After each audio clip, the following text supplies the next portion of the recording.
What's up, folks? Happy Friday, everybody. Hopefully, you guys are having a good Friday. End of the week here. Weekend's upon us. First weekend of 2025. Let's jump into some news that Plarium dropped for us here. They're teasing us big time with some of the brand new event details. So let's jump into that. All right, so first things first here, we have the event dungeon. What's going to drop from the event dungeon? It's going to be the pinpoint set.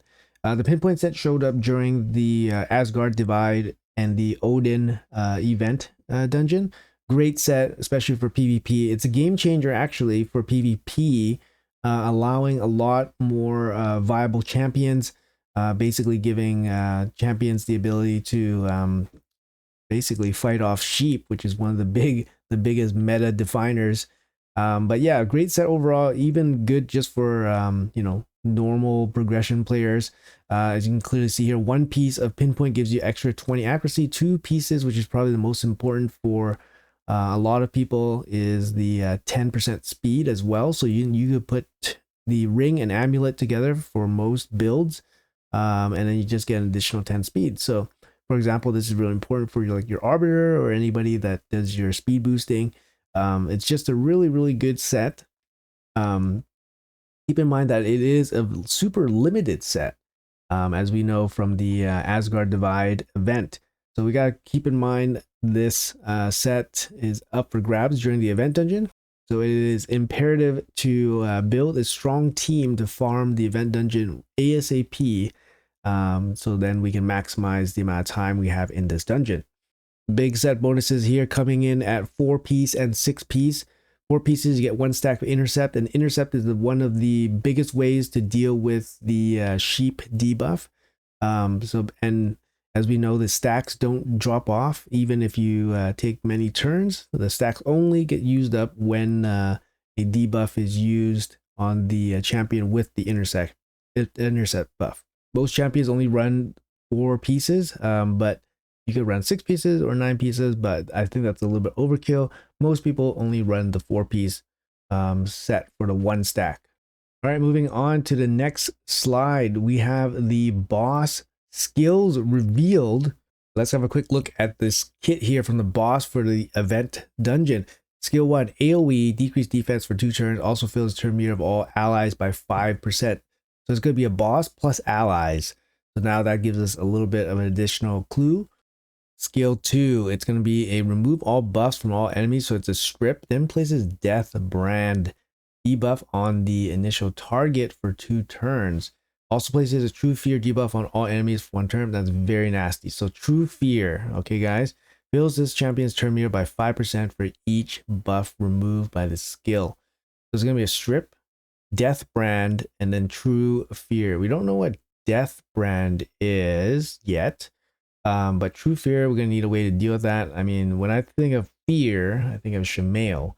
Shemale might be the easy way to deal with it, but we'll see what else is involved, I guess. But yeah, that's gonna be probably one way to deal with it. Skill 3, teams up with all allies, so it's ally attack on 1 enemy. Before attacking, places increase attack on all allies for 2 turns. Decrease the cooldown of this champion's skill by skill 2 by 2 turns if the target is killed. Okay, so it's going to be similar to like Cardiel's ally attack, where Cardiel kills somebody and then decreases the cooldown. It doesn't show cooldowns on the skill 2 or skill 3. But yeah, so he has ally attack and multi-hit. Okay, so that's something to be aware of. Increase attack. So increase attack, you could always decrease attack them. So that means decrease attack would probably be very valuable for this fight. Let's check out his passive here. Grants this champion an extra turn for every 10 buffs placed on the enemy team.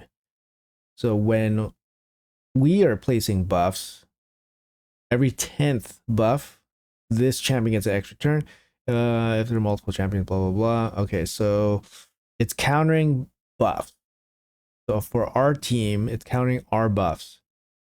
So we have to limit the amount of buffs that we have while staying alive from single target big DPS damage. And then this death brand. Death Brand debuff. Champions under Death Brand debuff will receive the block revive debuff when killed. Okay, now I get it. So Death Brand is here. It mentions it. And basically, if you have Death Brand, if you will be block revived if you die with it on. Honestly, this kit doesn't sound too crazy. It's not like Amius level crazy. So it's definitely probably workoutable. Just probably requires a little bit of brainstorming, but I think it's definitely doable. For example, since there's a strip here, you could have protected buffs. Anything with protected buffs might be useful. Since they get an extra turn might be potentially stronger than Odin's extra ability, the passive ability where they place block damage on everybody. The extra turn might be a little bit more powerful, just because if the boss is getting extra turns and then it comes into the strip and CC, or gets into the ally attack, you could lose a champion pretty easily. It's hard to say. I mean, you could bring protected buffs, could bring Shamail. Yeah, it'll be interesting. It'll be interesting. Could bring unkillable, protected unkillable. Oh, what about Santa and Lady Noel?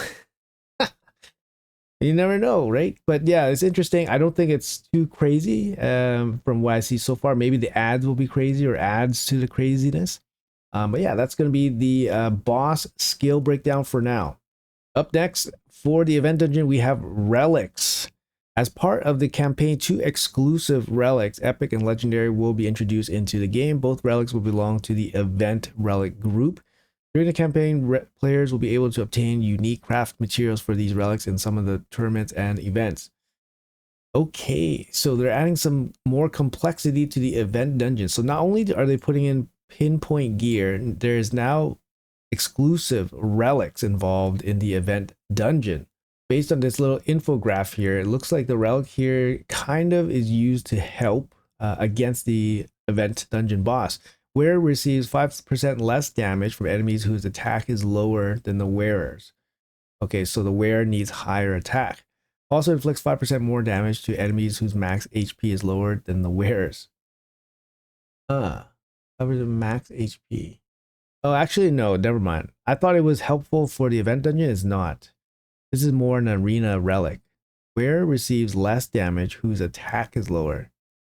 Okay, so for example, if you put this on a damage dealer, it's going to take less damage from, I guess, supports.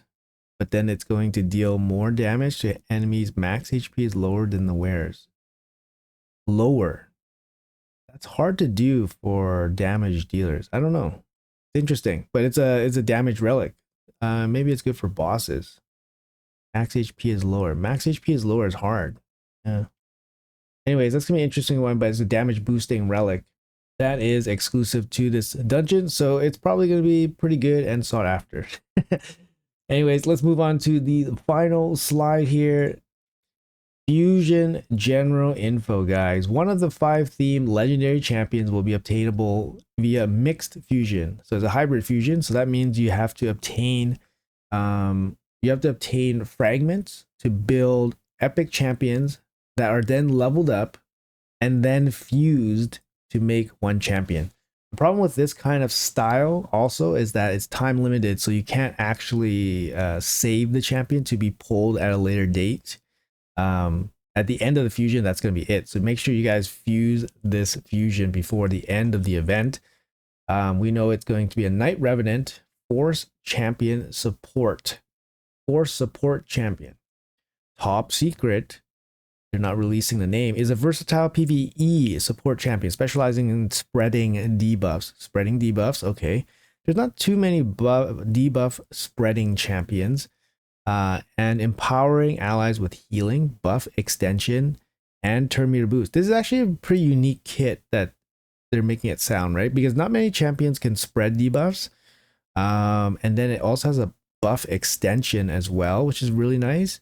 And then turn meter boost. Okay, their kit is designed to keep allies alive in the fight while disrupting the enemy's strategy. So how does it keep our team alive? With healing? It doesn't have a revive. It doesn't have other buffs, defensive buffs. It'll be interesting. We'll have to see the kit, of course, but It's interesting kit so far. The spreading debuffs could be interesting. Maybe it's something like a Tuhanarok. Tuhanarok's one of the better debuff spreading champions in the game. So something like that could be pretty cool, but Tuhanarok's passive is really nice, and she brings a really strong kit too. So I don't know, a fusion Tuhanarok would be pretty nice, but we will have to see. Anyways, guys, that's gonna be it for the Friday teaser here from Plarium. Hopefully you guys found this video a little bit informative. Like I said, guys, hopefully you guys have a good Friday. Enjoy the rest of your day. Have a great weekend. And like I said, we'll look forward to January 8th when all this stuff gets dropped. And we'll know a bit more over the weekend probably, and probably the start of the new week. Anyways, guys, thanks a lot for watching. Appreciate your time as always, and I'll see you guys in the next video.